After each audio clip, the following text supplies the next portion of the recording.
Last class के अंदर resonance stability हम लोग देख रहे थे, ठीक है। वो भी साथ साथ में मैं पॉइंट बताते जाऊंगा कि किस तरह से रेजोनेंस की हम लोगों को स्टेबिलिटी देखनी है।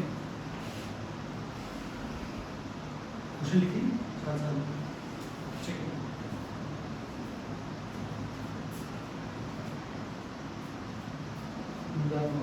कैसे देखना है?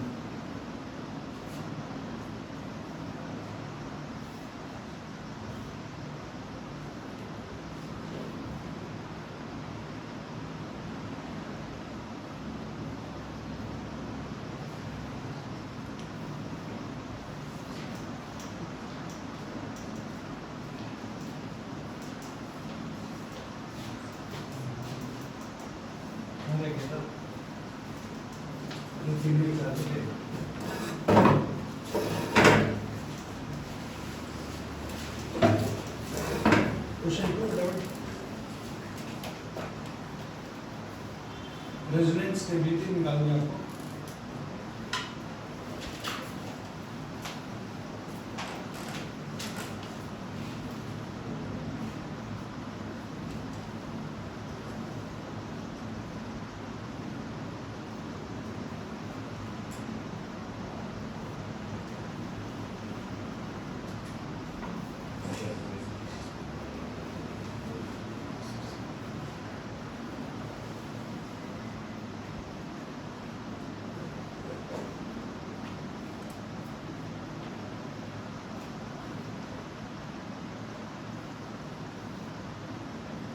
स्टेबिलिटी निकालने के लिए 5 पॉइंट पे में, तो 5 पॉइंट उसी सीक्वेंस में यूज करने हैं।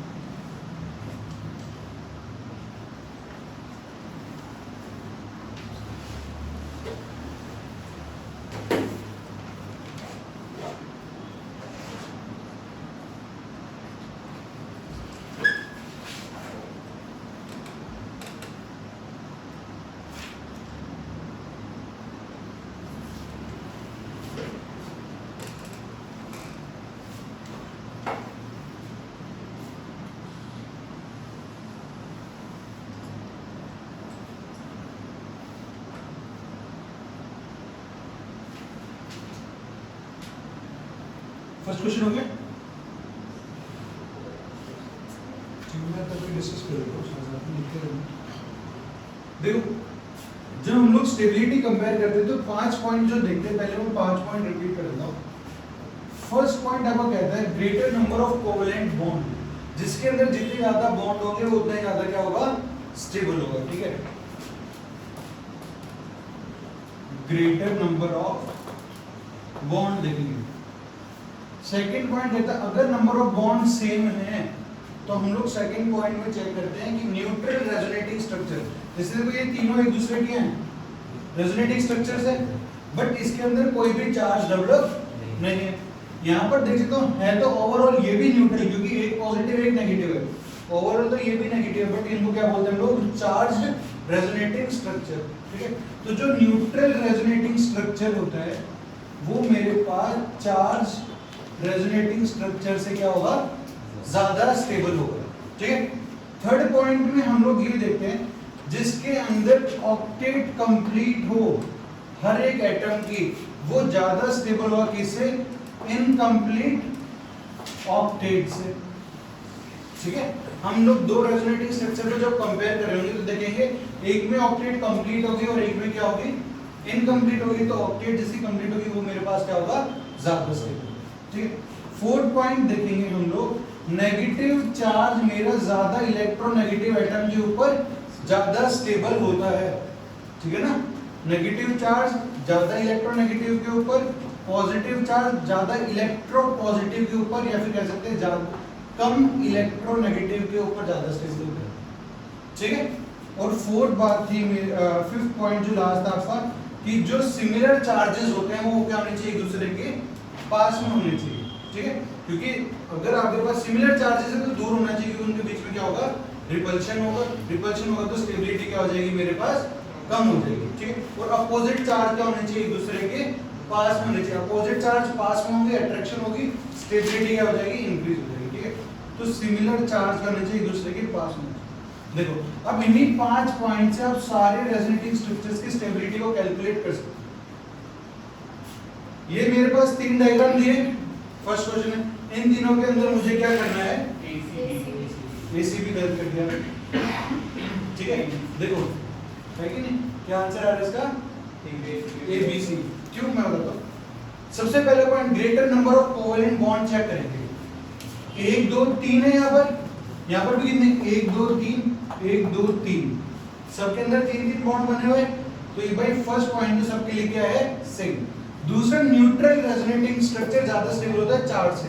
न्यूट्रल कौन सा वाला है, ए, तो मेरा ए ज्यादा स्टेबल होगा किससे, बी और सी से। ठीक है, थर्ड पॉइंट कहता ऑक्टेट जैसी कंप्लीट हो वो ज्यादा स्टेबल है किससे, इनकम्प्लीट ऑक्टेट से। इस मॉलिक्यूल में देखो सबका ऑक्टेट कंप्लीट है, क्योंकि कार्बन ने 2 बॉन्ड बना रखे हैं, तो 2 बॉन्ड अगर कार्बन के पास ये 2 हाइड्रोजन बॉन्ड बना रखे, 1 2 3 4 5 6 और 7 8, बट इसके अंदर इस कार्बन का ऑक्टेट क्या कंप्लीट नहीं है। इसमें हर एक एटम का ऑक्टेट कैसा है, मेरे पास कंप्लीट है, बट इसमें कार्बन का ऑक्टेट कंप्लीट नहीं है, इसलिए बी ज्यादा स्टेबल होगा किससे, सी से। ठीक है, इसका आंसर आ गया। अगला क्वेश्चन देखो, ए ज्यादा स्टेबल होगा या बी, बी ज्यादा स्टेबल होगा। क्यों, पहला पॉइंट कहता है ग्रेटर नंबर ऑफ बॉन्ड्स। यहाँ पर तो 1 2 3 ही बन रहे, बट यहाँ पर कितने, 1 2 3 और 4, इसके अंदर ज्यादा नंबर ऑफ कोवेलेंट बॉन्ड्स है, इसलिए बी मेरा ज्यादा स्टेबल होगा किससे, ए से ज्यादा स्टेबल होगा। ठीक है, अगला क्वेश्चन सॉल्व करो और आंसर बताओ क्या है, ए बी सी डी और निकालो अपना आंसर निकालो। जो 5 पॉइंट लगाए वही 5 पॉइंट आपको दिमाग से लगाने हैं। ठीक है, एक एक करके सीक्वेंस के अंदर।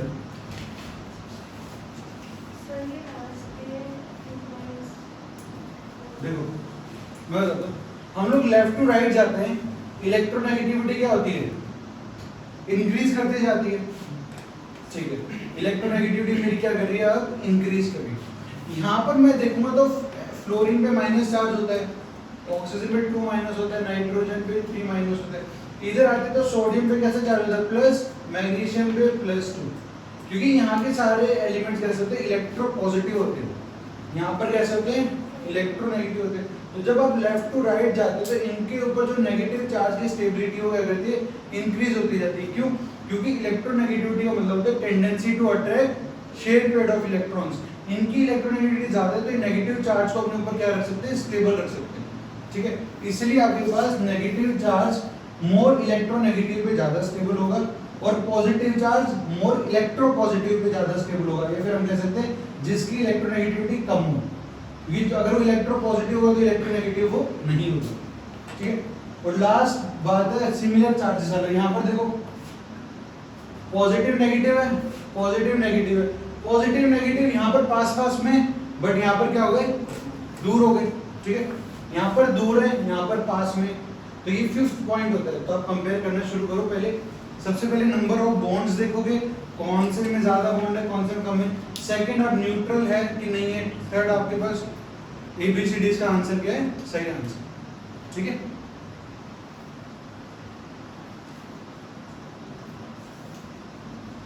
लास्ट क्लास में कौन नहीं आते तुम से, एक दो दिन नहीं आता, बाकी सब थे ना।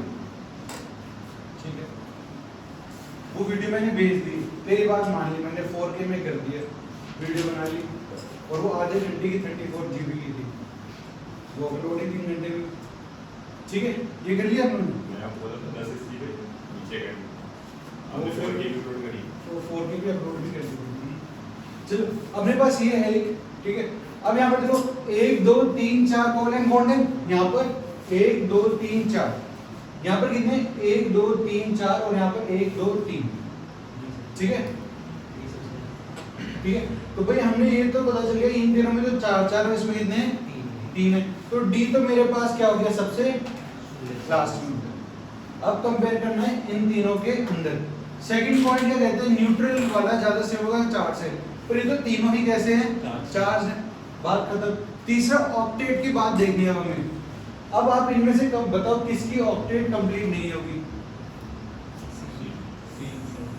तुक्का नहीं मारना, देखो ध्यान से सुनते जाना। इस नाइट्रोजन की बात करते हैं, चलो पहले कार्बन की बात करते हैं। ऑक्टेट कंप्लीट का मतलब क्या है, उसके आउटर मोस्ट में 8 इलेक्ट्रॉन्स होने चाहिए, ठीक है। तो मैंने बनाया CH2 का डायग्राम, कार्बन के साथ 2 हाइड्रोजन लगे हुए हैं और इसने डबल बॉन्ड बना रखा है। तो कार्बन के पास कितने इलेक्ट्रॉन होंगे, 1 2 3 4 5 6 7 8, इसके पास तो 8 इलेक्ट्रॉन्स है, इसका ऑक्टेट तो कंप्लीट है। अब नाइट्रोजन की बात करो, 1 2 3 4 5 6 7 8, इसके पास भी कितने इलेक्ट्रॉन्स है, इसके अपने खुद के 8 इलेक्ट्रॉन हैं। नाइट्रोजन की बात करते हैं, 1 2 3 4, एक लोन पेयर है इसके पास नाइट्रोजन के पास, ठीक है ना, 1 2 3 4 5 6 और 1 7 8, इसके पास भी कितने इलेक्ट्रॉन्स है, 8 इलेक्ट्रॉन्स है। मतलब ए स्ट्रक्चर में सबका ऑक्टेट कैसा है, कंप्लीट है, ठीक है। अब यहां पर आ जाते हैं, जब इसकी बात करूंगा मैं, तो इस नाइट्रोजन को देखो कितने इलेक्ट्रॉन है इसके, इस कार्बन को, इसका ऑक्टेट कंप्लीट है कार्बन का, क्योंकि एक तो कार्बन में 2 इलेक्ट्रॉन्स यहाँ पर 2 3 4 5 6 7 8, इसका ऑक्टेट भी कंप्लीट है। इसका देखो तो 1 2 3 4 5 6 7 8, इसका भी कंप्लीट है और इसका भी क्या मेरे पास कंप्लीट है। ये नाइट्रोजन के पास क्या होता है, एक लोन पेयर भी होता है, 1 2 3 4 5 6 7 8 सब कंप्लीट। यहाँ पर देखोगे तो इस कार्बन का ऑक्टेट कंप्लीट नहीं है, क्योंकि कार्बन के ऊपर क्या आ गया, पॉजिटिव चार्ज आ गया। तो कार्बन ने एक हाइड्रोजन और एक सामने बॉन्ड बना रखा है, तो 1 2 3 4 5 6 ही इलेक्ट्रॉन है। मतलब सी ऑप्शन में एटम्स का ऑक्टेट कंप्लीट नहीं है, ठीक है। तो फिर मेरे पास क्या आ गया, यहाँ पर सी आ गया, ठीक है। थर्ड पॉइंट क्या कहता था, ऑक्टेट वाला देखिए, अब नेगेटिव चार्ज मोर इलेक्ट्रोनेगेटिव और पॉजिटिव चार्ज मोर इलेक्ट्रोपॉजिटिव पर होना चाहिए। बट यहाँ पर अगर आप देखोगे नेगेटिव चार्ज कार्बन पे है, कार्बन मेरा लेस इलेक्ट्रोनेगेटिव होता है एज कंपेयर टू नाइट्रोजन, ठीक है। तो ये चीज में कौन ज्यादा स्टेबल हो गया, मेरा ये ऑप्शन ज्यादा स्टेबल हो गया, इसलिए आपके पास आ जाएगा A B C D, ठीक है।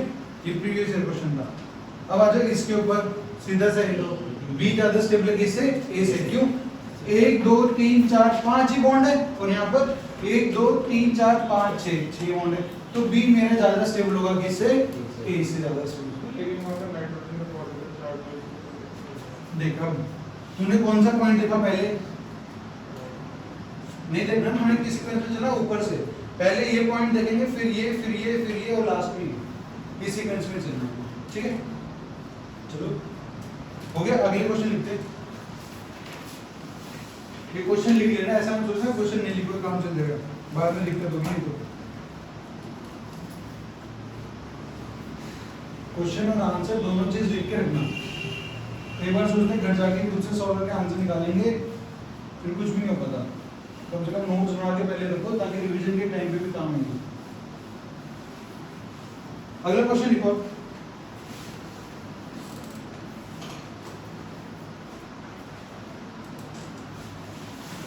सेवेंथ क्वेश्चन है आपका।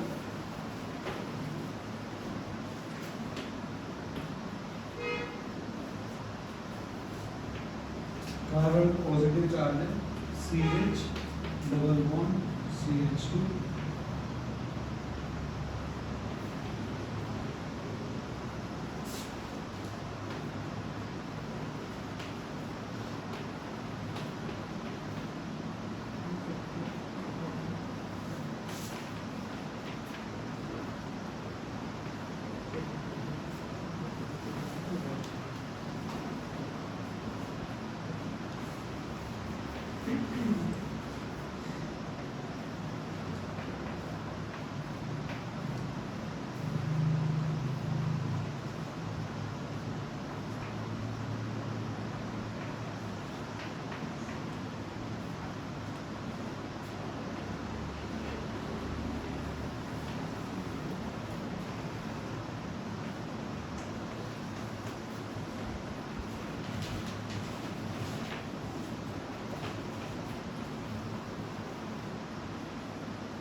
उसको मत देखना, पहले A B C लिखा हुआ है, ठीक है। तीन के अंदर ही कंपेयर करना है, एग्जाम में भी ऐसे आएगा।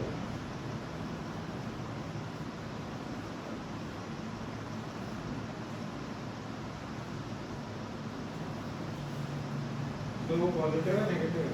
पॉजिटिव है सारे।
ना ये देखो ना, ये तो आएगा ही नहीं किसी भी हालत में, पहले पॉइंट में पीछे हो जाता है वो। इसमें कितने बॉन्ड है? अच्छा, सबसे ज्यादा कौन सा है? फिर ठीक।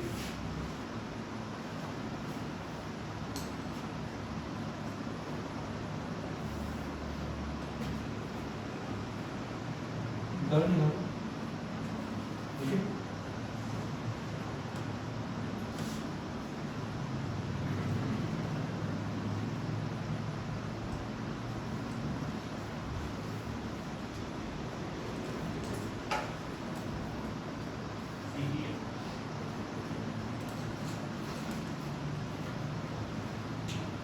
देखो जैसे हम लोगों को इन तीनों में कंपेयर करना है स्टेबिलिटी के लिए, ठीक है। पहली बात मतलब रेजोनेंस का यूज बहुत आएगा कि जब आप प्रोडक्ट बनाओगे ना ऑर्गेनिक के अंदर, तो आपके पास ये सारे केस पॉसिबल होंगे। आपको पता होना चाहिए कौन सा ज़्यादा स्टेबल है। जो चीज़ ज़्यादा स्टेबल होगा वही प्रोडक्ट मेरा क्या होगा, मेजर बनेगा, ज़्यादा अमाउंट में बनेगा, ठीक है। तो ऑर्गेनिक आने के लिए ये सब चीज़ें बहुत ज़रूरी है, नहीं तो रटते रहोगे हर चीज़ को। सबसे पहले तो ABC में मुझे कंपेयर करना है। सबसे पहला पॉइंट है number of greater number of bonds, 1 2 3 4 5 6 7। इसमें कितने बॉन्ड्स हैं? यहाँ पर 1 2 3 4 5 6 7 8। यहाँ पर बॉन्ड कैलकुलेट 1 2 3 4 5 6 7 8। इसके बाद में कितने बॉन्ड्स हैं? 8। तो मेरा ये तो पता चलिए, ये तो सबसे बीच में आएगा, ये 7 होंगे। दूसरा, न्यूट्रल ज्यादा वो चार्ज है, ये भी चार्ज है, ये भी चार्ज है, और ये भी क्या है मेरे पास, चार्ज। नेक्स्ट आपके पास आता है ऑक्टेट के लिए, ठीक है। ऑक्टेट के लिए देखोगे तो ये भी पूरा कंप्लीट है, और इसमें भी हर एक एटम का ऑक्टेट क्या है, कंप्लीट है। जिस भी एटम पे डाउट हो उसको चेक करके देख लो, सबका ऑक्टेट यहाँ पर क्या है, कंप्लीट। थर्ड अपने पास नेक्स्ट आ गया फोर्थ पॉइंट, नेगेटिव चार्ज ज्यादा इलेक्ट्रोनेगेटिव के ऊपर ज्यादा स्टेबल होता है। अब देखो यहाँ पर जो पॉजिटिव चार्ज है वो किसके ऊपर है, ऑक्सीजन पे, और इधर पॉजिटिव चार्ज किस पे है, नाइट्रोजन पे। अगर मैं देखूं इलेक्ट्रोनेगेटिविटी किसकी ज्यादा होती है, ऑक्सीजन की ज्यादा होती है, किससे, नाइट्रोजन से। ऑक्सीजन की इलेक्ट्रोनेगेटिविटी ज्यादा है नाइट्रोजन से, तो ऑक्सीजन पे नेगेटिव चार्ज ज्यादा स्टेबल होगा और पॉजिटिव चार्ज क्या होगा, कम स्टेबल होगा, ठीक है। तो ये मेरे पास कम स्टेबल हो जाएगा, इसलिए आपके पास आ जाएगा बी, और फिर सबसे ज्यादा हो जाएगा सी। तो सी भी आपका क्या हो जाएगा इसका आंसर, ठीक है। इतनी बात समझ में आ गई। अब आप लिखो, जैसे हमने इंडक्टिव इफेक्ट पढ़े थे दो टाइप के, एक तो था प्लस आई इफेक्ट, वो क्या करता था, इलेक्ट्रॉन डोनेटिंग ग्रुप था, और दूसरा क्या था, माइनस आई इफेक्ट, वो क्या था, मेरे पास इलेक्ट्रॉन विथड्रॉइंग ग्रुप। इसी तरीके से यहाँ पर भी मेरे पास दो टाइप के मेसोमेरिक इफेक्ट होते, लिखो type of mesomeric effects, type of mesomeric effect. तो इसमें एक बार और बता देना, सी वाले में NH+ का ऑक्टेट 1 2 3 4 5 6 और एक बॉन्ड हाइड्रोजन से लगा होगा 7 8, ठीक है। लिखो if any group type of mesomeric effect में लिखो, if any group is attached with, if any group is attached with conjugated system, conjugated system, then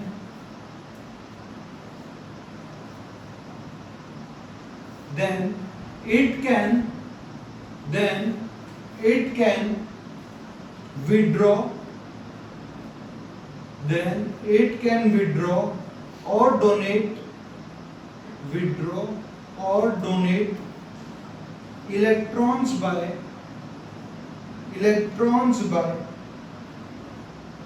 resonance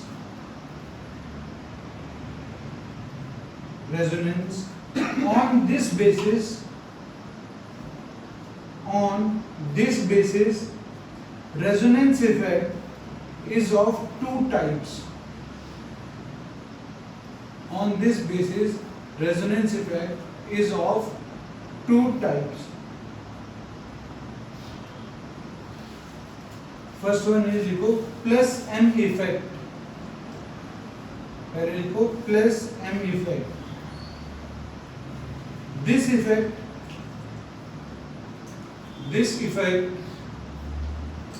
is shown by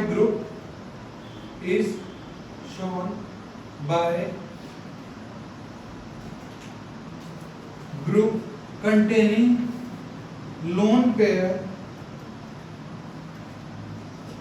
on directly attached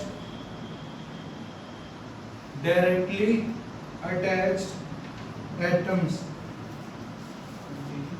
directly containing lone pair attached and directly atoms containing lone pair, ठीक है, कहाँ से लिखा तुमने, on directly attached atoms, ठीक है। अब देखो दो चीजें यहाँ पर, मैं आपको पहले दोनों का मतलब समझा देता हूँ ताकि आपको ग्रुप को याद करने में भी आसानी हो जाएगी।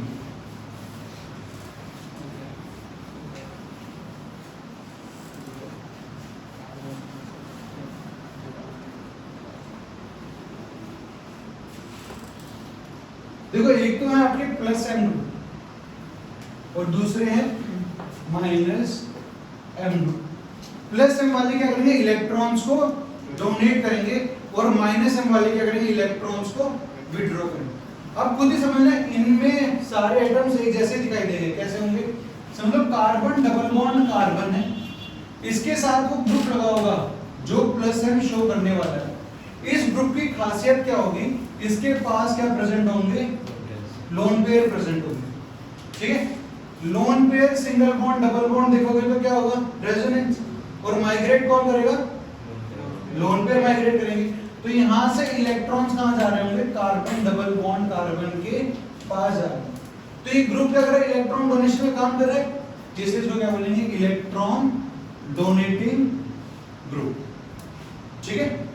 यहां से पता चलता है अगर ये जो डायरेक्टली अटैच्ड एटम है इसके पास क्या प्रेजेंट होंगे, हमेशा लोन पेयर होगा या नेगेटिव चार्ज होगा, इलेक्ट्रॉन पेयर प्रेजेंट होनी चाहिए ताकि ये क्या कर सके, डोनेट कर सके, ठीक है। अब जो माइनस एम वाले वो सब एक जैसे दिखाई देते हैं, सामने देखो कैसे, कार्बन डबल बॉन्ड कार्बन, और इस कार्बन से एक ग्रुप अटैच होगा X, और ये X है ना मल्टीपल बॉन्ड, मतलब या तो डबल बॉन्ड होगा या फिर ट्रिपल बॉन्ड होगा और उससे कनेक्टेड होगा Y से, ठीक है। ध्यान से देखो सामने क्या है, कार्बन डबल बॉन्ड कार्बन होगा, उससे कनेक्ट होगा एटम X, और मल्टीपल बॉन्ड से कनेक्ट होगा किसके साथ, Y के साथ, ठीक है। और इलेक्ट्रोनेगेटिविटी ऑफ Y ज्यादा होगी इलेक्ट्रोनेगेटिविटी ऑफ X से, ठीक है। तो देखो जो ये इसका खेल है, इसका पूरा काम क्या है उसको ध्यान से सुनो। Y की इलेक्ट्रोनेगेटिविटी X से क्या है, ज्यादा है, तो Y इसके इलेक्ट्रॉन को क्या कर लेगा, खींच लेगा, तो इसमें पार्शियल नेगेटिव चार्ज आएगा, इसमें क्या आएगा, पार्शियल पॉजिटिव चार्ज आ जाएगा।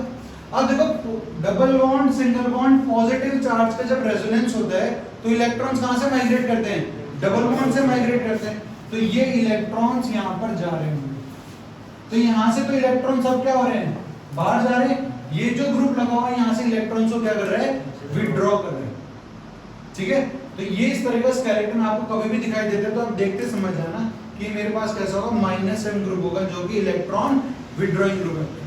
डायरेक्टली अटैच्ड है मेरे पास लोन पेयर नेगेटिव चार्ज है तो इलेक्ट्रॉन डोनेटिंग ग्रुप होगा।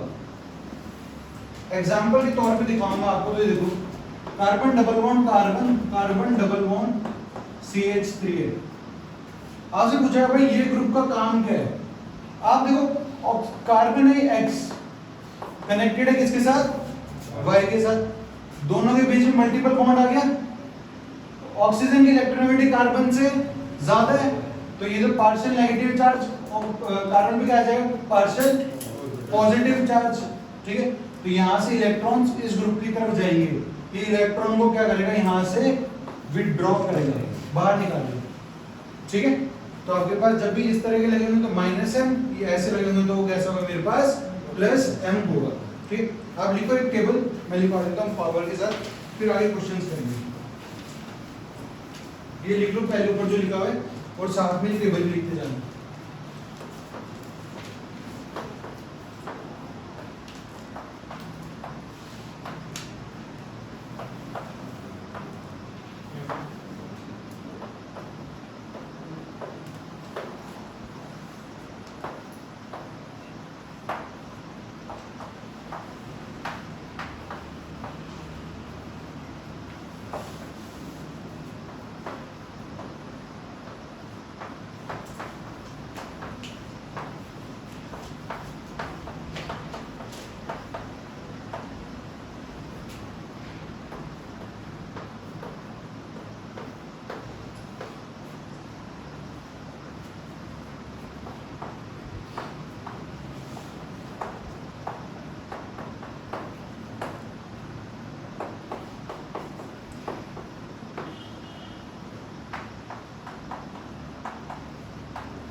टेबल से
ठीक है, लिखिए।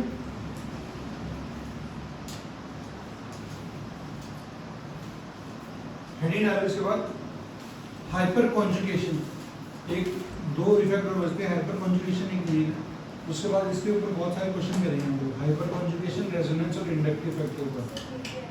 क्या चीज, ये ऑर्डर है कि अगर आपसे पूछे ना, जैसे हमने प्लस आई का ऑर्डर लिखा था तो ऐसे प्लस एम का ऑर्डर इससे ज्यादा है, इसका ऑर्डर इससे ज्यादा है, इलेक्ट्रॉन डोनेशन का, अभी काम में आएगा, एप्लीकेशन पार्ट पे आएंगे तब। हेडिंग डालो हाइपर कॉन्जुगेशन इफेक्ट।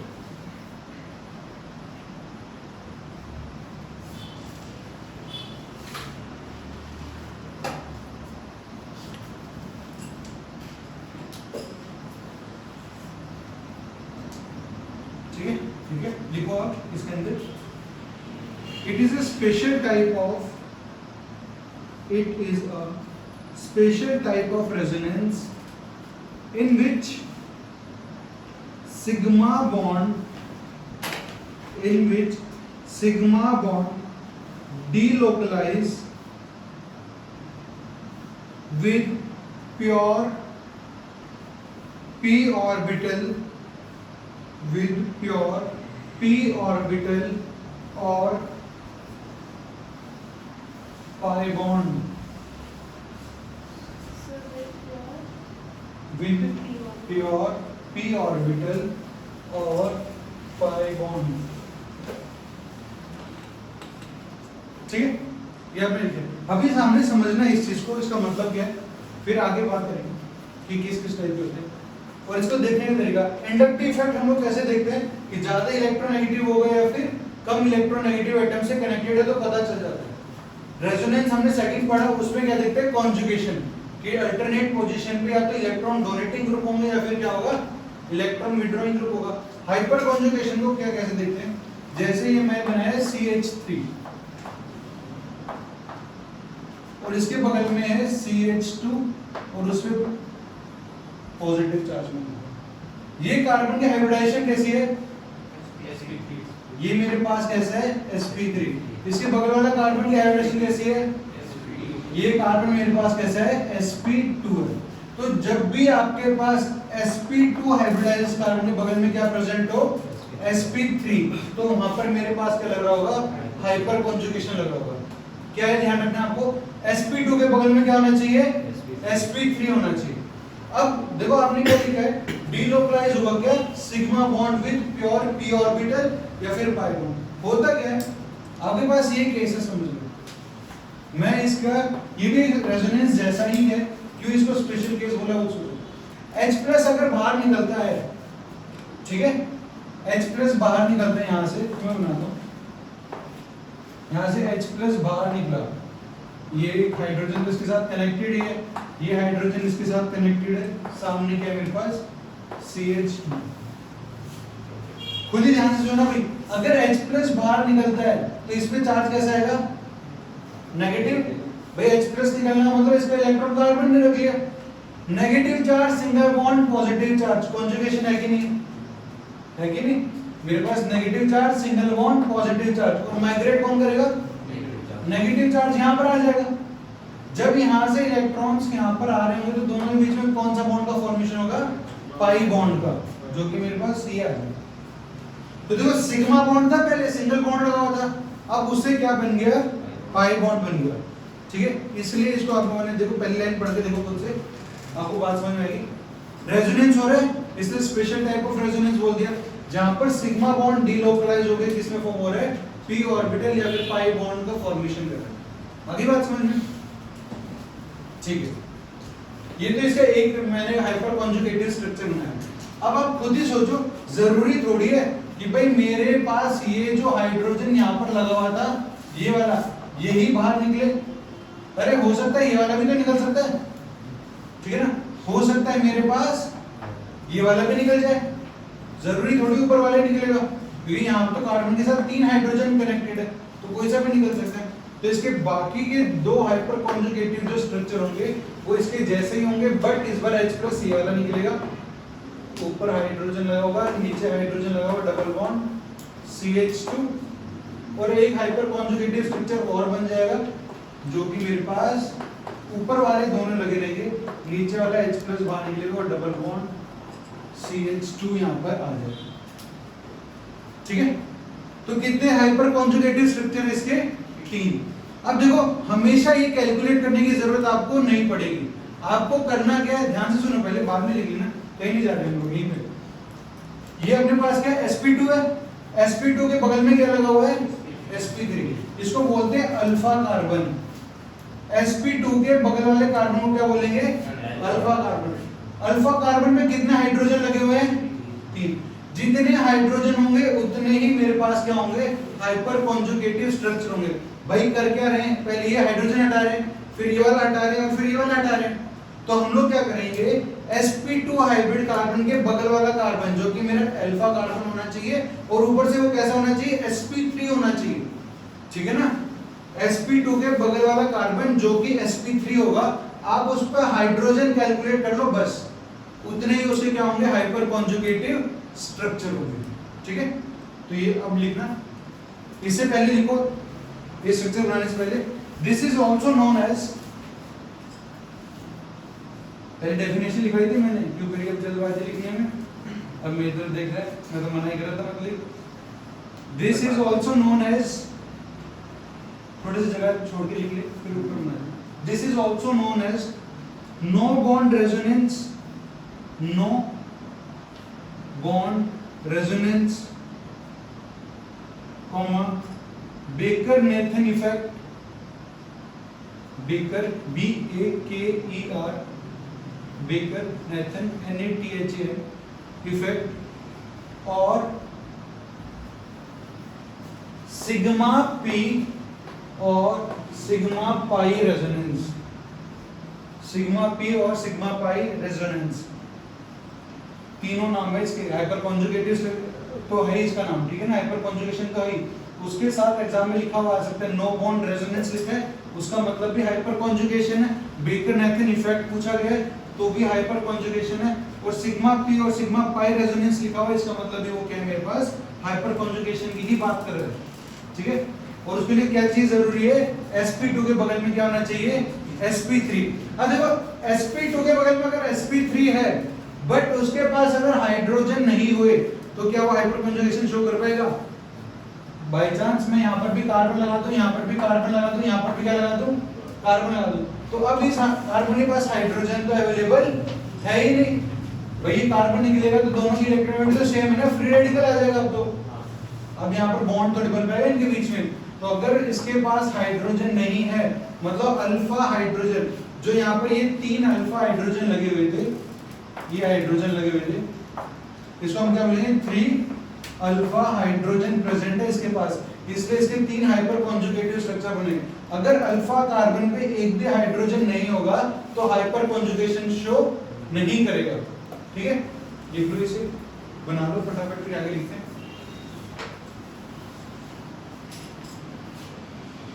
इसके अंदर लिखो it is of 2 type, it is of 2 types,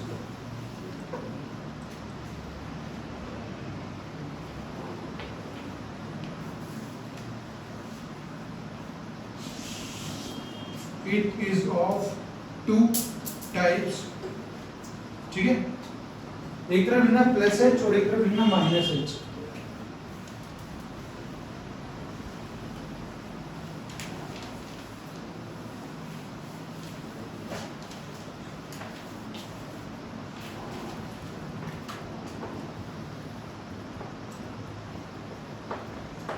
plus H electron donating group, minus H electron withdrawing group. ठीक है,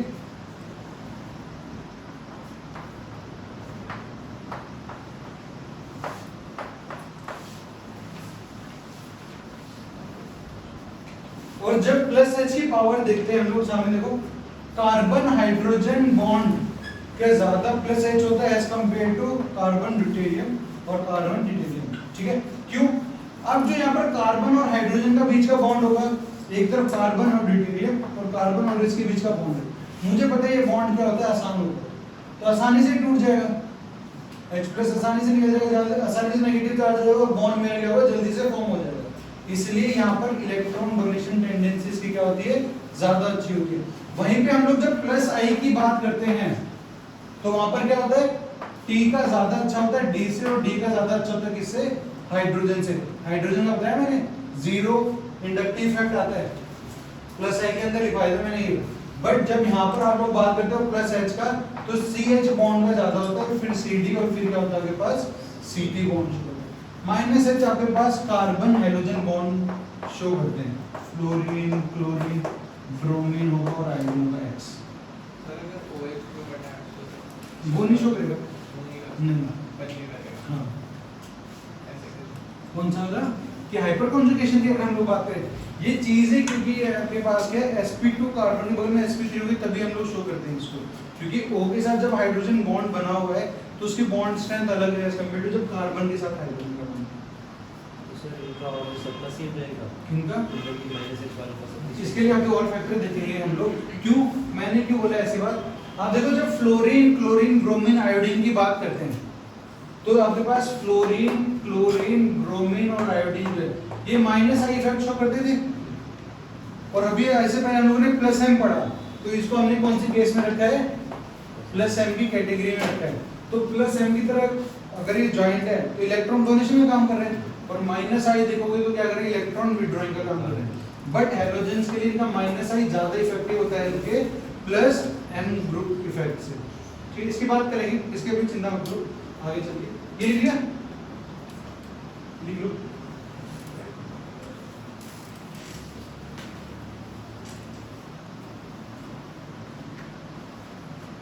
तब तक आप लोग इसके alpha carbon alpha hydrogen calculate करके दिखाओ।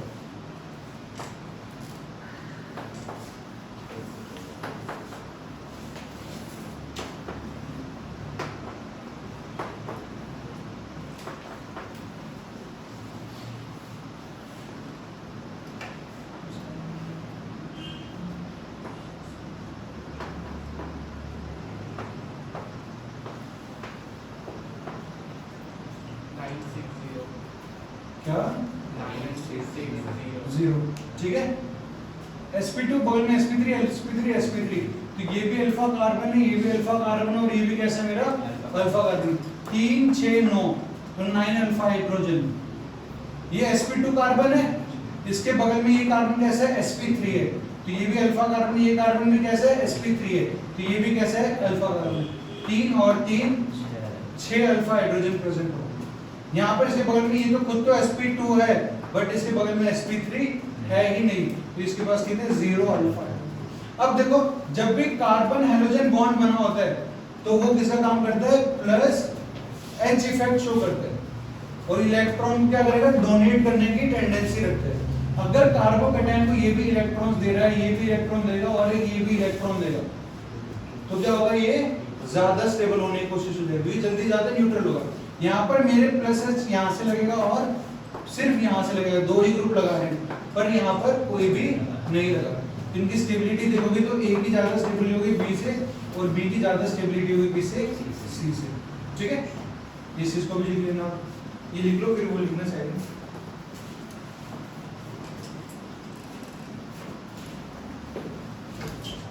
अल्फा हाइड्रोजन वाले कॉन्सेप्ट में बहुत सारी चीजें सीखेंगे, पर उससे पहले लिखो इंपॉर्टेंट करके।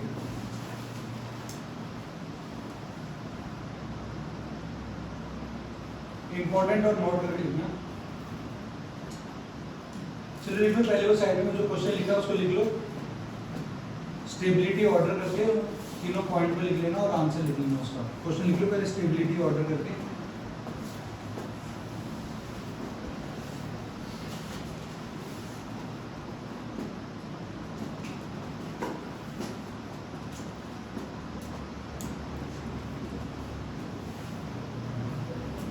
ये चीज सबसे ज्यादा इंपॉर्टेंट है, ठीक है ना? रेजोनेंस हो गया और हाइपर कॉन्जुगेशन जो हो गया और इंडक्टिव इफेक्ट, ये तीनों इफेक्ट आखिरी तक काम आते हैं जब तक ऑर्गेनिक चल रही है। हर जगह आप लिविंग ग्रुप देखोगे, न्यूक्लियोफाइल, इलेक्ट्रोफाइल, और ये चीज है पूरी ऑर्गेनिक में ही है, और इसके अलावा कुछ भी नहीं है।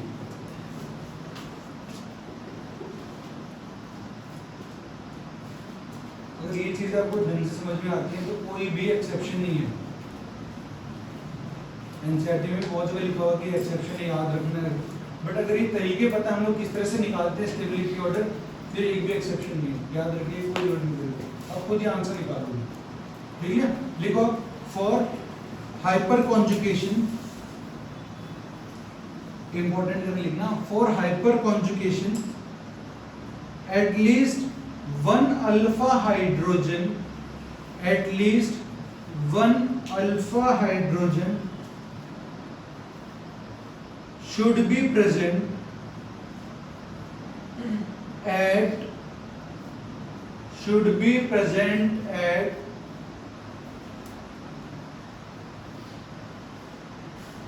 should be present at ठीक है।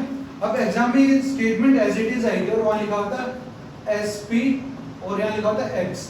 X की वैल्यू पूछी थी 1 होगी, 2 होगी या 3 होगी, बताओ।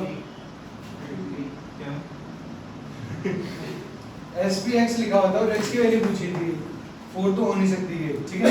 चलो sp तो 0 1 2 3 हो गया, या फिर कुछ भी हो सकती है, बताओ। ठीक 3 होगी, क्यों? अभी हमने देखा sp2 के बगल में क्या होना चाहिए, sp3 कनेक्टेड होना चाहिए, और sp3 के ऊपर क्या प्रेजेंट होना चाहिए, अल्फा हाइड्रोजन प्रेजेंट होने चाहिए, ठीक है। तो x की वैल्यू क्या हो जाएगी 3 हो जाएगी, ठीक है। तो इसकी डेफिनेशन से क्वेश्चन आया था कि हाइपर कॉन्जुगेशन दिखाने के लिए मॉलिक्यूल में x की वैल्यू क्या होनी चाहिए जिस पे हाइड्रोजन प्रेजेंट, ठीक है। देखो at sp3 alpha carbon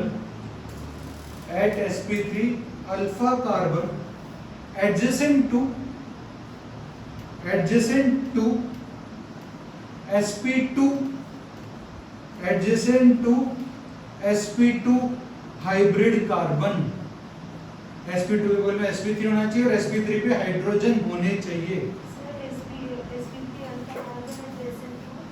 sp2 hybrid carbon, ठीक है, sp2 हाइब्रिड कार्बन,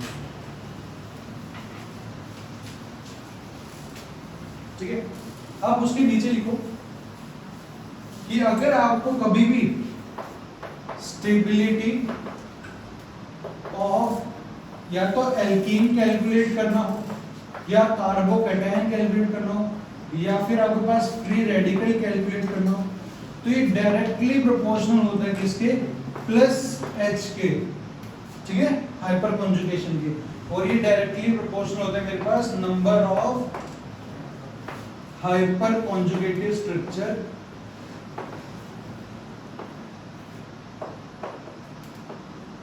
और जो कि डायरेक्टली प्रोपोर्शनल होता है नंबर ऑफ अल्फा हाइड्रोजन के। जितने ज्यादा अल्फा हाइड्रोजन होंगे उतने ही ज्यादा हाइपर कॉन्जुगेटेड स्ट्रक्चर बनेंगे और उतनी ही ज्यादा स्टेबिलिटी होगी किसकी, एल्कीन्स की, कार्बोकैटायन की और फ्री रेडिकल की।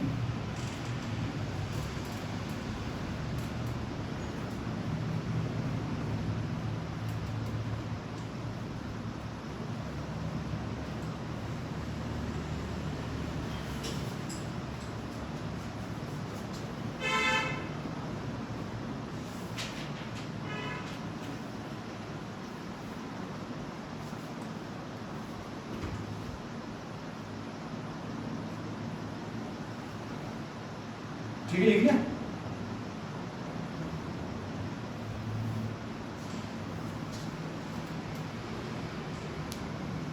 अब नीचे एक पॉइंट लिखो, पावर ऑफ इफेक्ट्स। देखो पावर ऑफ इफेक्ट्स, 3 इफेक्ट पढ़ी है हम लोगों ने, इंडक्टिव, रेजोनेंस और हाइपर कॉन्जुगेशन। तो अब देखो पावर ऑफ इफेक्ट्स। सबसे ज्यादा पावरफुल होता है रेजोनेंस या फिर उसको कह सकते हो मेसोमेरिक इफेक्ट। लिखो सबसे पहले रेजोनेंस, सबसे पहले रेजोनेंस होता है, फिर हाइपर कॉन्जुगेशन होता है और सबसे वीक इफेक्ट क्या होता है, इंडक्टिव इफेक्ट। ठीक, पावर ऑफ इफेक्ट्स लिख के लिखना। सबसे ज्यादा आपके पास होगा रेजोनेंस, फिर हाइपर कॉन्जुगेशन और लास्ट में इंडक्टिव इफेक्ट। क्वेश्चन लिखो, फाइंड द स्टेबिलिटी ऑफ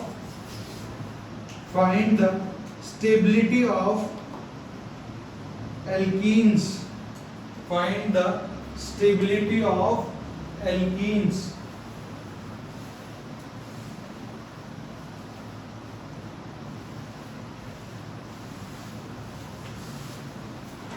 आपके सामने मैं 3 तरीके के एल्कीन बना रहा हूं, आपको तीनों में स्टेबिलिटी ऑर्डर बतानी है।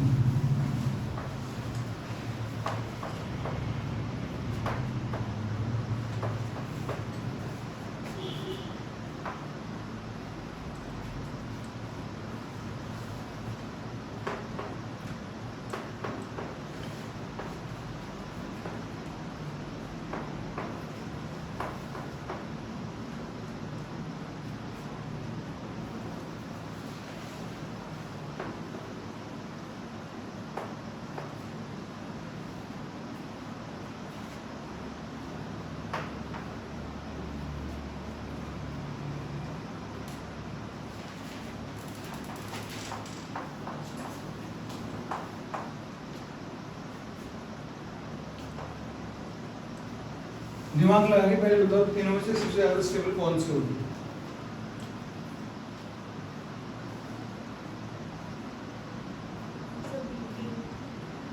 बड़ी दिख रही इसलिए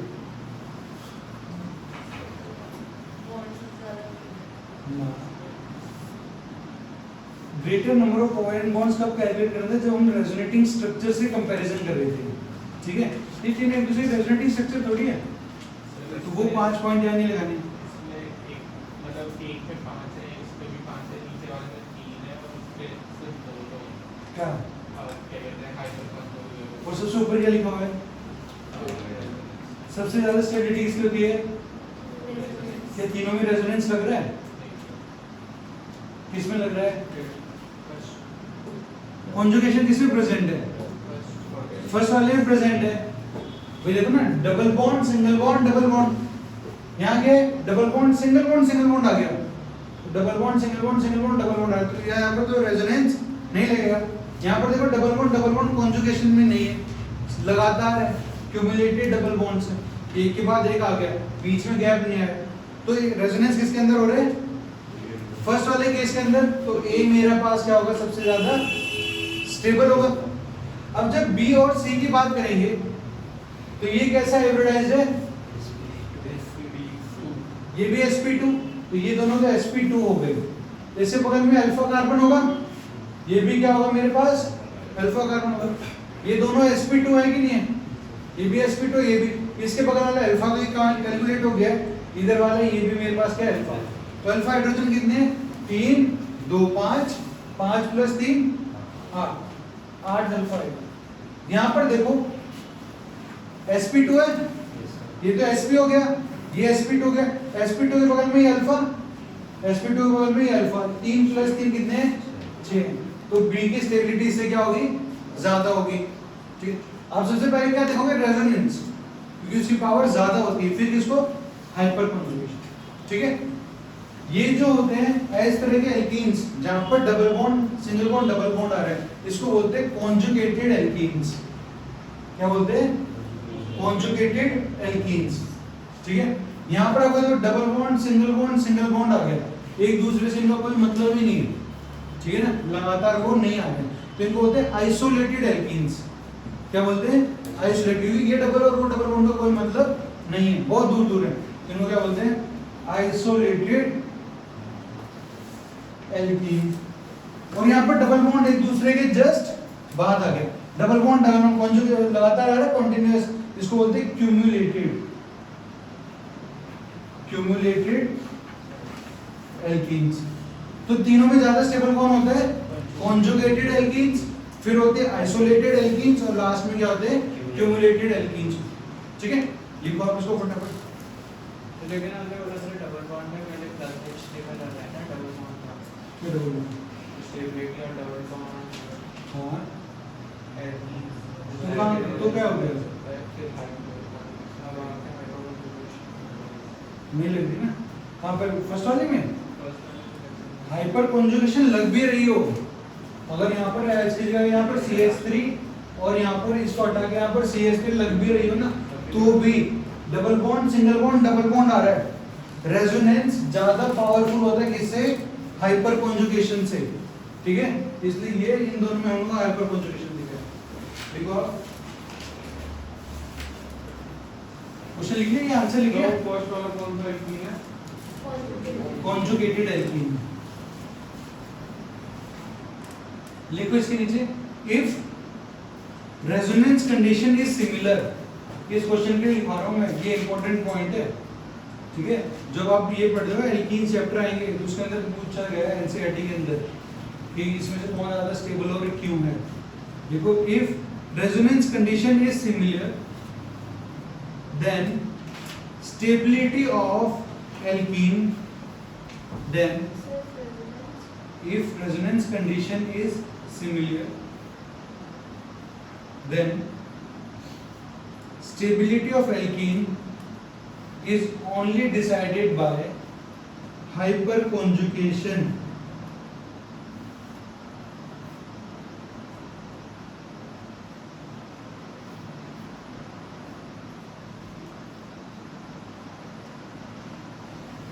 ठीक है, which is carried by hyperconjugation. Next देखो हेडिंग डालो,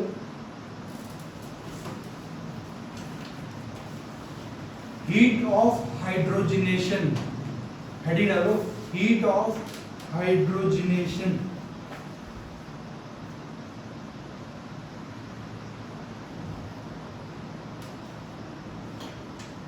हीट ऑफ हाइड्रोजनेशन.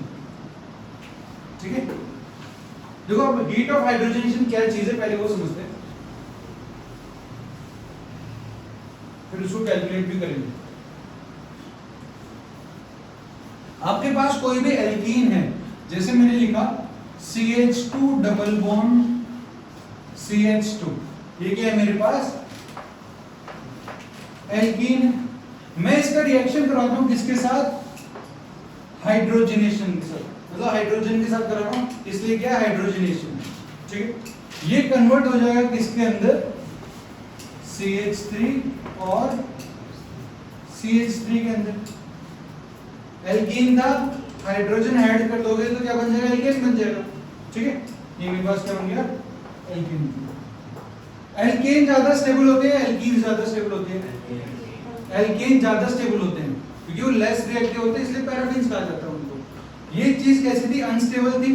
अनस्टेबिलिटी से वो कहां चला गया, स्टेबल की तरफ. अब बताओ, जो चीज अनस्टेबल है उसकी एनर्जी क्या होगी, ज्यादा, और इसकी एनर्जी क्या है, कम है. तो ये हायर एनर्जी से लोअर एनर्जी पे जा रहा है, तो ये बीच का एनर्जी गैप है कि नहीं. इसकी एनर्जी ज्यादा थी, अब जो प्रोडक्ट ना उसकी एनर्जी कम होगी, तो बची हुई हीट कहां गई होगी, बाहर. इसलिए रिएक्शन कैसा होगा, एक्सोथर्मिक होगा या एंडोथर्मिक होगा, एक्सोथर्मिक होगा, क्योंकि अनस्टेबल से स्टेबल प्रोडक्ट बन रहा है, तो हीट का निकल रही होगी, बाहर निकल रही होगी. कब निकल रही है, जब हम लोग हाइड्रोजन ऐड कर रहे हैं. ठीक है, तो मैं यहां लिखूंगा plus HOH, this is heat of hydrogenation. ये बात समझ में आती है. एल्कीन्स था, अनस्टेबल है, ज्यादा एनर्जी है, वो कन्वर्ट हो गया किसके अंदर, एल्केन के अंदर. ठीक है, अभी सामने देखते जाओ. मैं लिखता हूं आपके पास हीट ऑफ हाइड्रोजनेशन. मतलब इस मॉलिक्यूल में एक डबल बॉन्ड था, मैंने एक मोल लेके ऐड किया, हाइड्रोजन ऐड किया. अगर दो डबल बॉन्ड होते तो क्या करता, 2 मोल हाइड्रोजन ऐड करता. 2 मोल ही क्या ज्यादा हीट निकलती कि नहीं निकलती भाई. जितने ज्यादा पाई बॉन्ड होते, डबल बॉन्ड होते, उतनी ज्यादा मैं हाइड्रोजन गैस ऐड करता और उतनी ज्यादा हीट निकलती कि नहीं निकलती. तो आपके पास heat of hydrogenation directly proportional होता है नंबर ऑफ पाई बॉन्ड के. सही बात समझ में.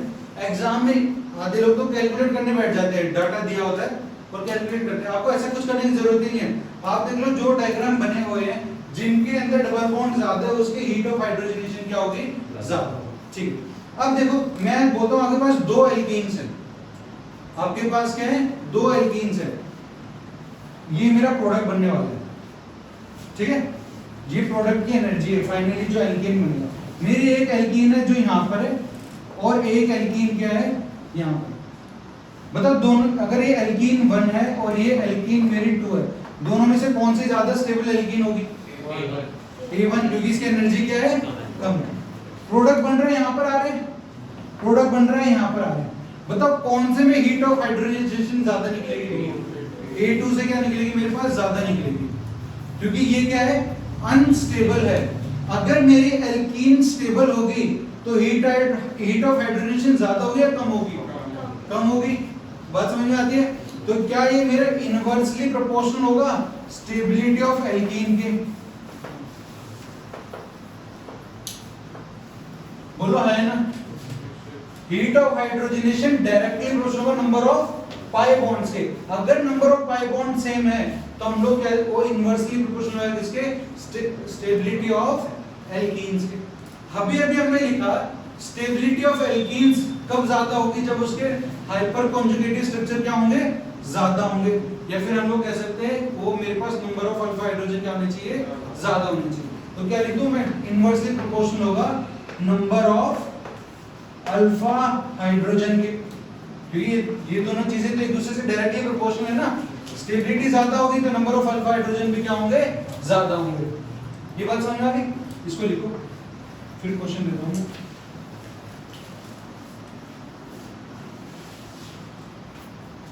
जो सामने लिखा है वो सब कुछ लिखना। Heat of hydrogenation directly proportional number of pi bonds के। अगर number of pi bond same है तब मैं क्या लिखूंगा, inversely proportional to stability of alkene के। तो आप यहां लिख भी लेना, ये कब लगाना है, when double bond is same. Pi bond same होंगे तभी हम स्टेबिलिटी ऑफ एल्कीन्स देखेंगे, उससे पहले देखने की जरूरत नहीं है।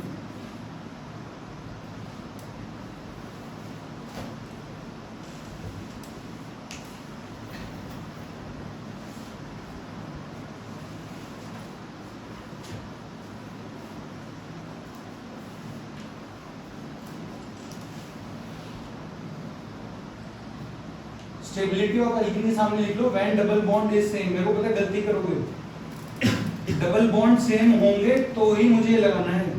सबसे पहले मैं नंबर ऑफ पाई बॉन्ड्स देखूंगा, पाई बॉन्ड सेम है तो मैं स्टेबिलिटी ऑफ एल्कीन्स पे आऊंगा। ठीक है, क्वेश्चन लिखो, arrange the following alkenes, arrange the following alkenes in order of HOH।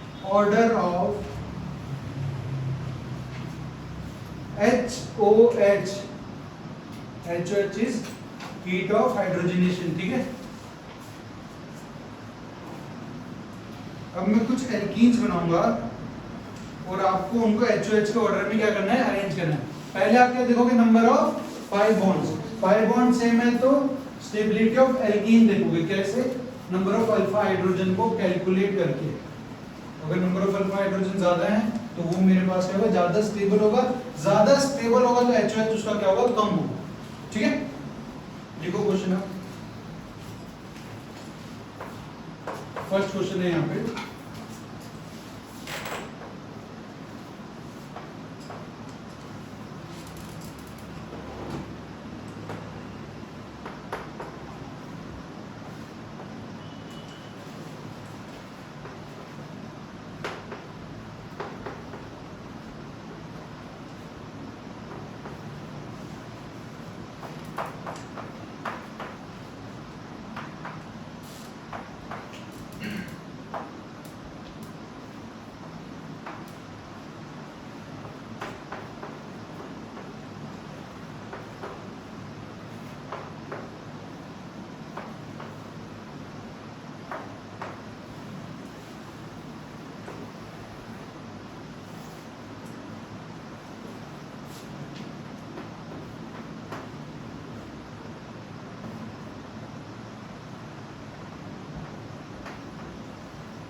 Second question लिखने के बाद 5 लाइन छोड़ देना। ठीक है, 5-6 लाइन छोड़ देना, उसके बाद लिखना। हाँ,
HOH का ऑर्डर निकालना है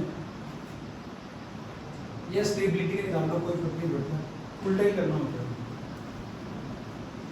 सेकंड क्वेश्चन के बाद 5 लाइन छोड़ देंगे। जो पहले का ABCD है, पहले क्या है, A सबसे ग्रेटेस्ट है, BCD, ठीक है, HOH है ना, स्टेबिलिटी उल्टा। एक एक क्वेश्चन को करते जाओ आगे तक, फिर डिस्कस करते हैं। अपने आंसर निकालो आप पहले।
घर जाके सब कुछ रिवाइज करना स्टार्टिंग से हो, ठीक है।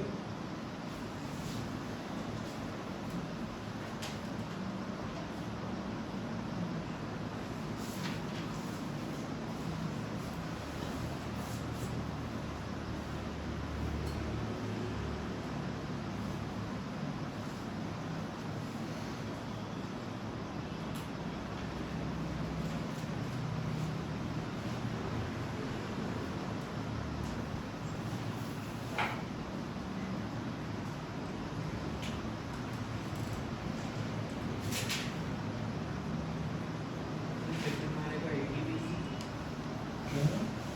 सेकंड वाले का AB,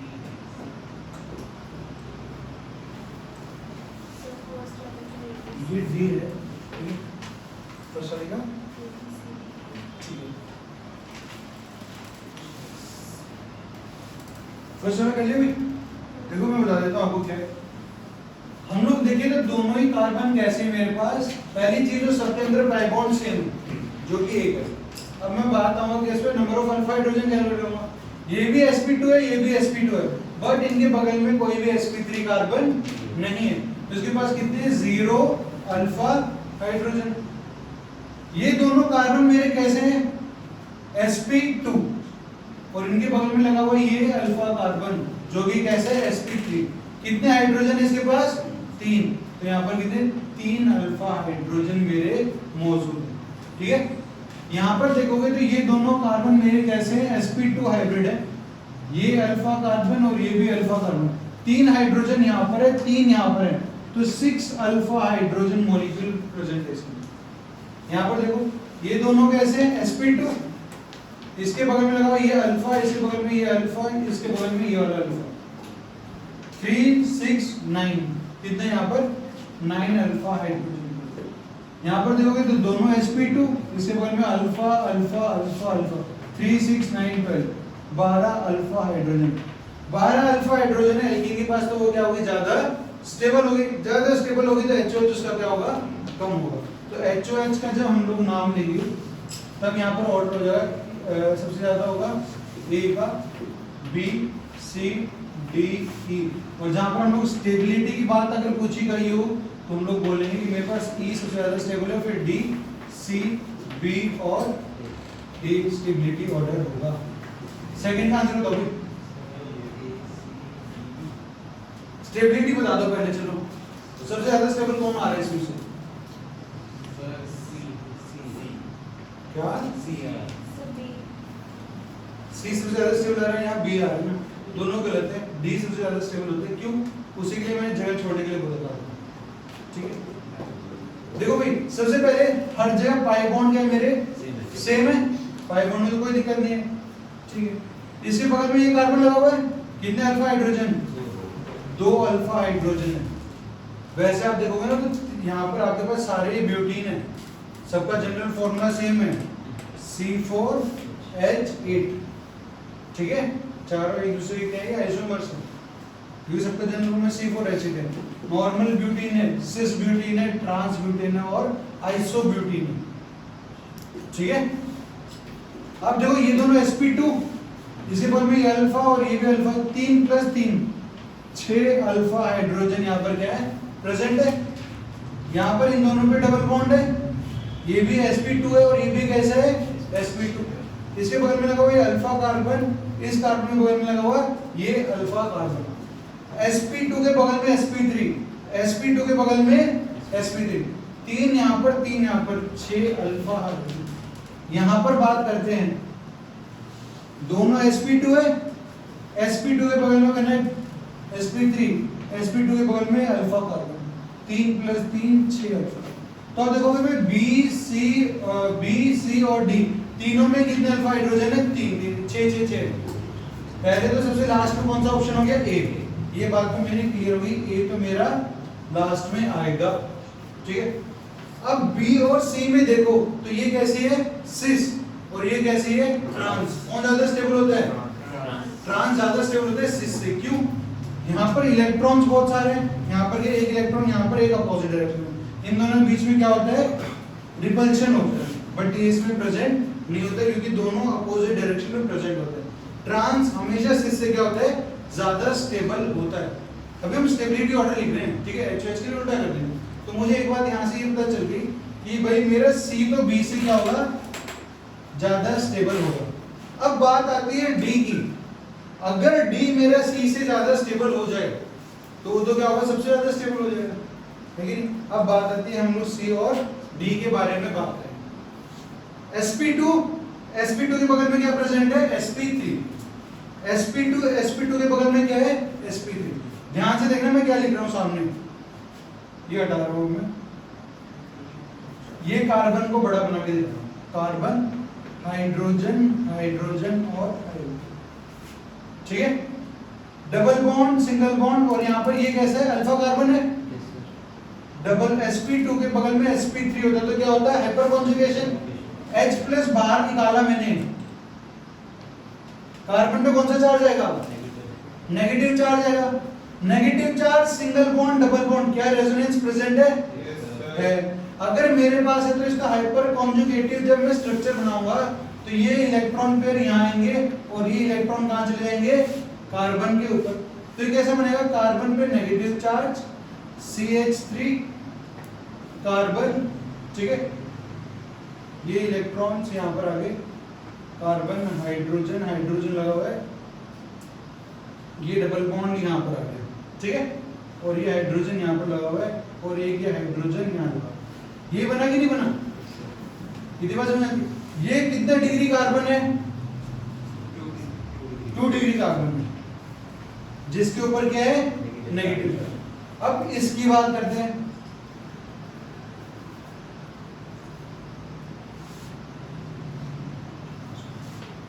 hydrogen hydrogen hydrogen, H+ बाहर निकला, कार्बन पे charge negative, negative charge, single bond, double bond, conjugation है, कौन माइग्रेट करेगा, नेगेटिव चार्ज यहाँ पर आ गए, ये इलेक्ट्रॉन चले गए कहाँ पर, कार्बन के ऊपर। अगर मैं इसका रेजोनेटिंग स्ट्रक्चर बनाऊं तो क्या ये ऐसा ही बनेगा, ये यहाँ पर आ गया, ऊपर लगा हुआ है carbon hydrogen hydrogen double bond carbon, इसके साथ CH3 लगा हुआ है, और यहाँ लगा हुआ है CH2-, ये बनेगा, और H+ मेरा क्या है, बाहर प्रेजेंट। ये कार्बन कैसा है, 1 डिग्री या 2 डिग्री, 1 डिग्री है। तो बताओ 1 डिग्री कार्ब एनायन ज्यादा स्टेबल होता है या 2 degree carb anion, 1 degree carb anion. Carbocation में उल्टा होता है, कार्बोकैटायन की स्टेबिलिटी में 3 डिग्री ज्यादा स्टेबल होता है, फिर 2 डिग्री और फिर 1 डिग्री। बट कार्बन आयन कैसा होता है, 1 डिग्री स्टेबल होता है, फिर 2 डिग्री और फिर 3 डिग्री। नोटबुक खोल के देखो, इंडक्टिव इफेक्ट जो मैंने करवाया था, खोलो खोलो देखो, नोटबुक खोल लो, इंडक्टिव इफेक्ट के क्वेश्चन करवाए थे मैंने आपको ना, लिखा होगा।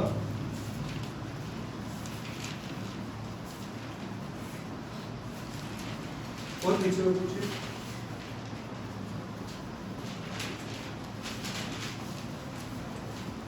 नेमिंग से पीछे रेजोनेंस है, जहां पर इंडक्टिव फैक्टर रहता है वो बोल लो।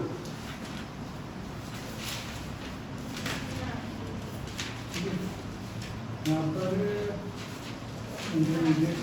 इंडक्टिव में लिखा, अच्छा छोड़ देते हैं, इसने लिखा है, तुमसे लिख रहे होगा, ठीक है ठीक है, ये इंडक्टिव का इफेक्ट आ गया। कार्बोकेटाइन की बात हो गई, 3 degree greater than 2 degree greater than 1 degree, और जब वहीं आके हम लोगों ने कार्बोनाइन का क्वेश्चन किया था, ये डिग्री तो मैंने लिखवा रखा था 1 डिग्री ज़्यादा स्टेबल है 2 से, और 2 डिग्री ज़्यादा स्टेबल है 3 डिग्री से, ठीक है। तो बताओ ये 2 डिग्री है 1 डिग्री है, कौन सा ज़्यादा स्टेबल है? 1 डिग्री ज़्यादा स्टेबल है। इस मॉलिक्यूल का हाइपर जो आप रेजोनेटिंग स्ट्रक्चर बनाओगे वो ज़्यादा स्टेबल है, इसलिए आइसोब्यूटीन ट्रांसब्यूटीन से क्या होती है? ज़्यादा स्टेबल होती है। बात समझ में आ गई रीजन के साथ? आपकी बुक में एक्सेप्शन लिख रहे हैं, कोई एक्सेप्शन नहीं है, सीधी सी बात है, ठीक है, कि भाई इसका जब मैं हाइपर कॉन्जुगेटिव स्ट्रक्चर बनाता हूँ तो ये रेजोनेटिंग स्ट्रक्चर इससे क्या होता है? ज़्यादा स्टेबल आता है इसके रेजोनेटिंग स्ट्रक्चर से, ठीक है। तो लिखो आप, अब ऑर्डर क्या हो जाएगा? डी सबसे ज्यादा स्टेबल हो गया, फिर सी, बी और ए, ठीक है। तो अब लिखो इस बात को, पहले तो वो ऑर्डर लिखना ना स्टेबिलिटी का, कि डी ज्यादा स्टेबल है सी से, सी ज्यादा स्टेबल है बी से, और बी ज्यादा स्टेबल है ए से। ये स्टेबिलिटी ऑर्डर है। एच ओ एच का ऑर्डर क्या होगा? इससे जस्ट उल्टा।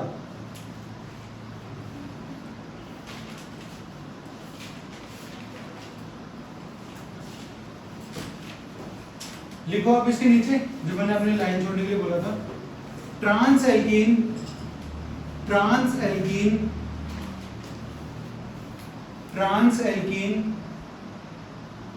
is more stable than cis alkene due to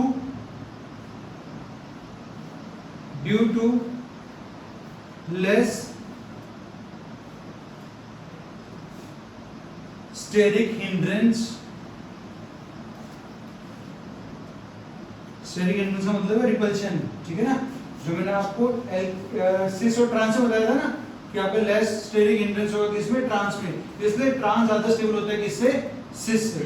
next point लिखो, इसी के अंदर आगे कंटिन्यू लिख लो। आइसोब्यूटीन ब्रैकेट में लिखना है डी, जो आपने ऊपर डायग्राम बना रखा है उसमें से डी ऑप्शन जो है वो आइसोब्यूटीन है, ब्रैकेट में डी लिख देना। Is more stable than transbutene, more stable than transbutene. It is compared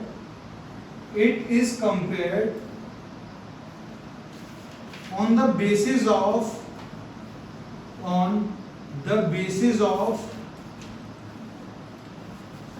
stability of hyperconjugative structure, ठीक है, on the basis of hyper conjugative structure. अब आपकी जो ऑर्गेनिक की नोटबुक है उसमें पहला पेज खोलो जहां इंडेक्स होता है, ठीक है, वहां पर लिखो फर्स्ट पॉइंट, एक पॉइंट लिखना वहां पर ना, स्टेबिलिटी ऑर्डर, इंडेक्स जहां पर है वहां पर लिखना पहला पॉइंट, जहां पर सीरियल नंबर लिखते हैं ना 1, वहां पर लिखो फर्स्ट पॉइंट स्टेबिलिटी ऑर्डर, और वहां लिखो आइसोब्यूटीन, पहले लिखना isobutene more stable than transbutene is more stable than cisbutene, और फिर नॉर्मल ब्यूटीन लिखना स्टेबिलिटी ऑर्डर करके। आइसोब्यूटीन पूरा नाम लिखना तुम लोग, आइसोब्यूटीन, फिर ग्रेटर देन का साइन डाल के ट्रांसब्यूटीन, फिर सिसब्यूटीन, और लास्ट में आपके पास आएगा नॉर्मल ब्यूटीन। ये स्टेबिलिटी ऑर्डर है, ठीक है। स्टेबिलिटी ऑर्डर ऑफ एल्कीन करके ये पॉइंट को वहां पर लिख दो।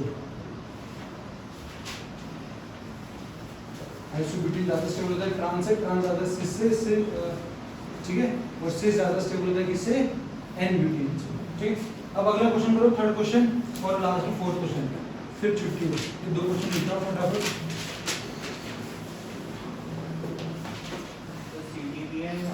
और लिखना चाहो तो जो मैंने रेजोनेटिंग स्ट्रक्चर बना रखे हैं ना नीचे ग्रीन से, वो अपने नोटबुक में बना लेना। 2 महीने बाद ध्यान नहीं आएगा ये ऐसा भी कुछ हुआ था, वो अभी दिख रहा है सामने कि हमेशा याद रहेगा पर नहीं रहेगा।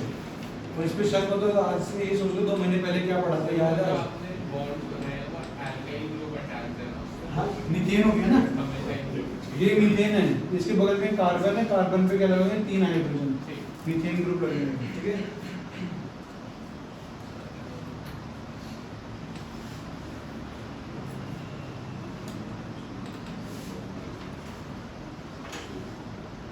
इसमें चाहते तो एक क्वेश्चन मैं ऊपर आया करके दिखा देता हूं तुम लोगों को। देखो भाई ये कार्बन और ये कार्बन के बीच में क्या है, डबल बॉन्ड, ठीक है। तो ये दोनों कार्बन तो कैसे होंगे मेरे, sp2 हाइब्रिड कार्बन होंगे कि नहीं होंगे। इसके जस्ट बगल वाला कार्बन ये, और ये वाला भी एक कार्बन होगा, इसके जस्ट बगल में ये कार्बन और एक ये कार्बन होगा।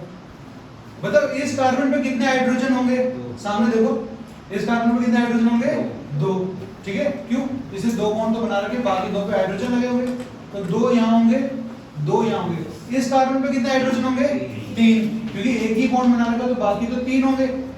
इस कार्बन पे कितने होंगे, 3।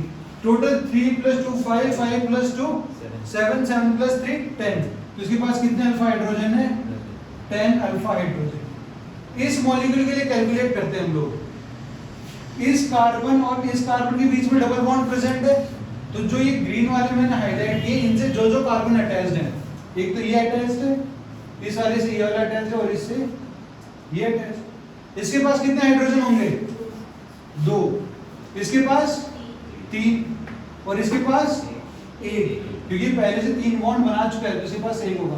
तो 3 + 1 4, 4 + 2 6, तो इसके पास होंगे 6 अल्फा हाइड्रोजन प्रेजेंट होंगे।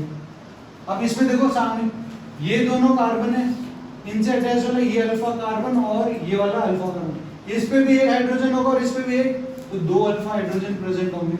और इसके पास कितने होंगे, 4, ये दोनों है, इसके बगल में ये प्रेजेंट है, इसके बगल में ये प्रेजेंट है, 2 यहाँ पर 2 यहाँ पर, तो 4 अल्फा हाइड्रोजन प्रेजेंट है। स्टेबिलिटी ऑर्डर क्या हो जाएगा, अगर मैं स्टेबिलिटी ऑर्डर की बात करूं तो A ज्यादा स्टेबल होगा, फिर B, फिर D, फिर C।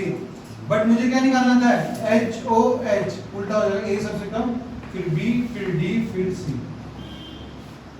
बोल बात समझ में आ गई, ठीक है। 6 ऑप्शन वाले करके दिखाओ, 4th वाला बहुत आसान काम है, 2 मिनट का काम भी नहीं है।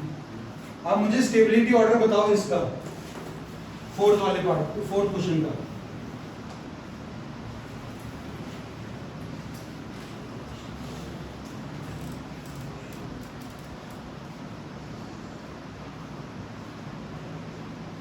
लिखना भी है क्वेश्चन, छोड़ना नहीं है, ना क्वेश्चन लिखो।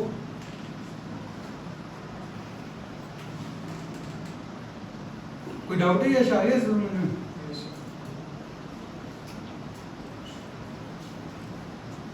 4th वाले क्वेश्चन का आंसर निकाल के बताओ।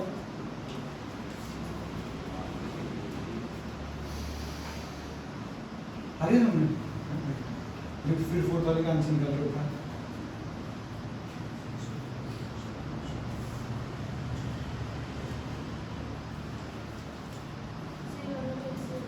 हाँ, कैसे वाले क्या हो गया,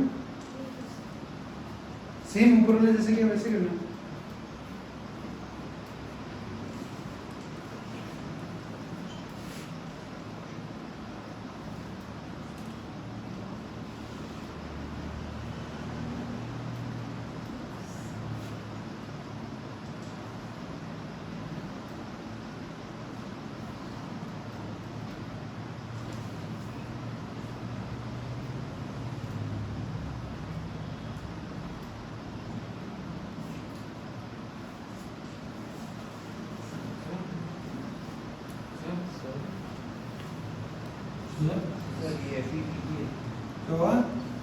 स्टेबिलिटी ऑर्डर बताओ, कोई बता दो तो उल्टा करना है उसका। स्टेबिलिटी बता दो, सबसे ज्यादा किसकी है, फिर डी, गलत हो गया, सी गलत है,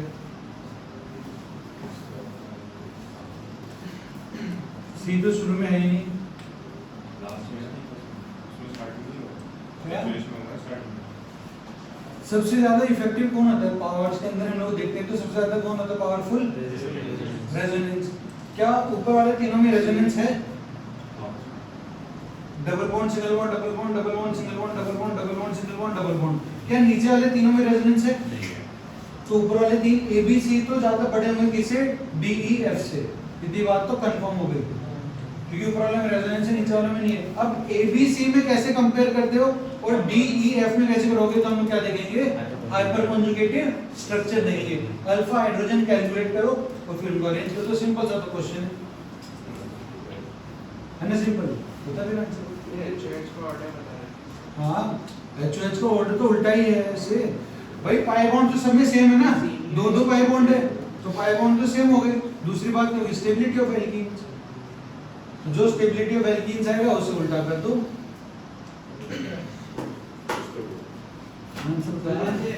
सर जैसे inversely proportional to stability of alkene है तो पहले हम उसे रेजोनेंस देंगे फिर अल्फा हाइड्रोजन। जब हम लोग एल्कीन्स की स्टेबिलिटी कैसे देखते हैं?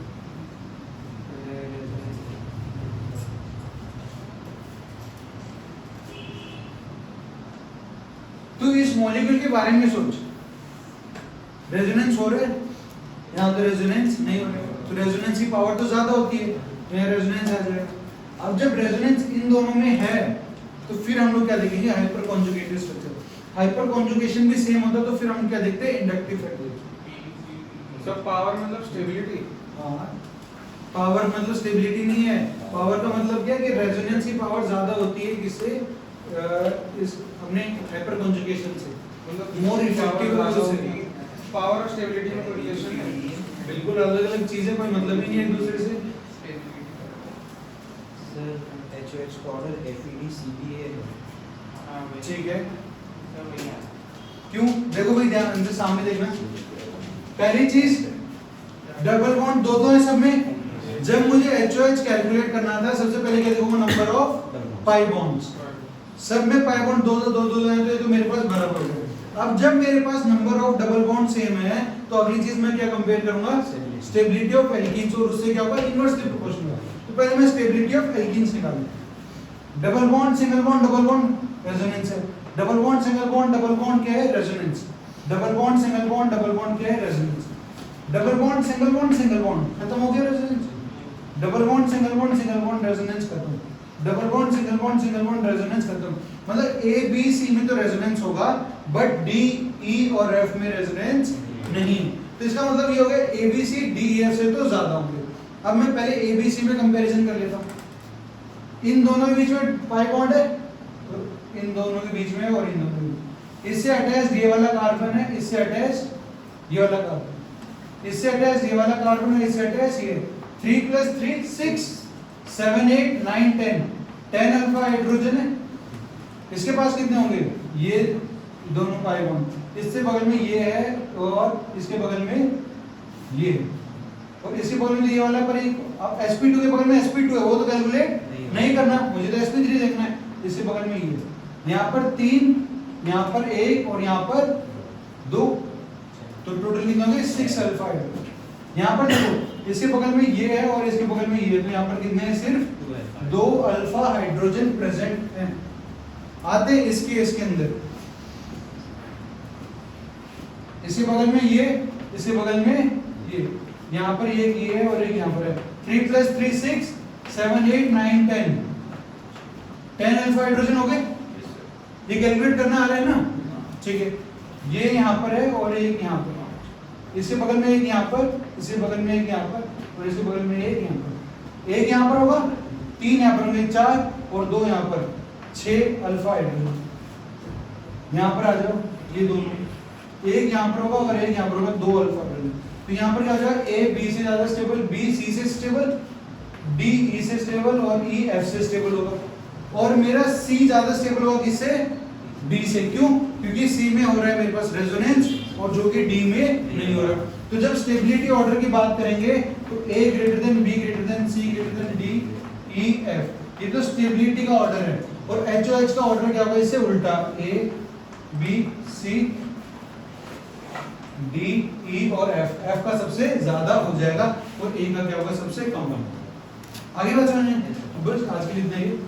अगली क्लास में हीट ऑफ कंबशन पढ़ेंगे और आगे की चीजें देखेंगे, ठीक है। इन नोट्स को रिवाइज कर लेना। लास्ट लेक्चर जिसने नहीं देखा था मैंने वीडियो भेज दिया आप लोगों को, ठीक है, उसको चेक करना।